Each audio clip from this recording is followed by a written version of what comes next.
ұйымдастырылған оқу қызметінде жапсыру. Қанекей, тақтаға назар аударайық. Тақтада қандай суреттерді көріп тұрмыз? Не көріп тұрмыз? Қане? Кесек. Жақсы, жарайды. Жалпы тілмен айтқанда ыдыс, саяқ. Өте жақсы. Қазақ халқының тақтада өте көптеген ыдыс-аяқтары берілген.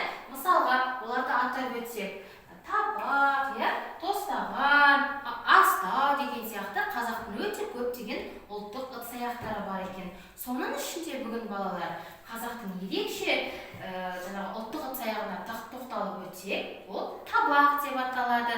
Балалар, жалпы табақ дегеніміз тәрелкенің ең үлкен түрі болып табылады. Бұл табақ қандай геометриялық пішінге ұқсайды? Дөңгелек пішінге ұқсайды. Өте жақсы, жарайсыңдар. Қанекей балалар, міне сендердің алдыларында осындай кішкентай әдемі табақтар берілген.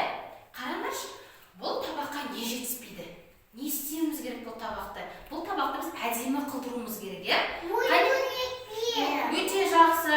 Біз бұл табақты ою-өрнекпен безендіруіміз керек, Солай ма?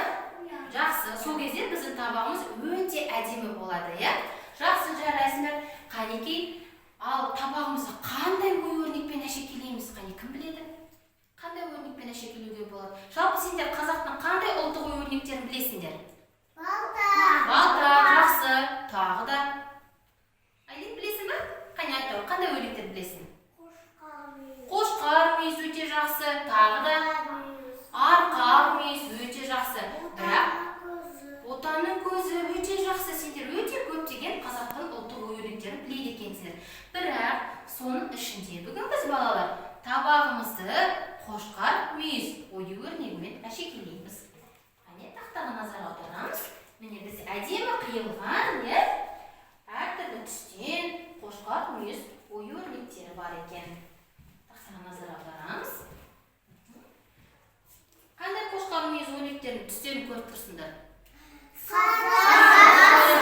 Жасыл, қызыл, өте жақсы. Балалар, ал енді бүгін біз табағымызды әшекейлеу үшін маған назар аударамыз. Біз ең бірінші қауіпсіздік ережесін есімізге сақтап қалып, тағы да бірлеп айтып өтуіміз керек. Жақсы ма? Ең бірінші қайшыны ұстарда,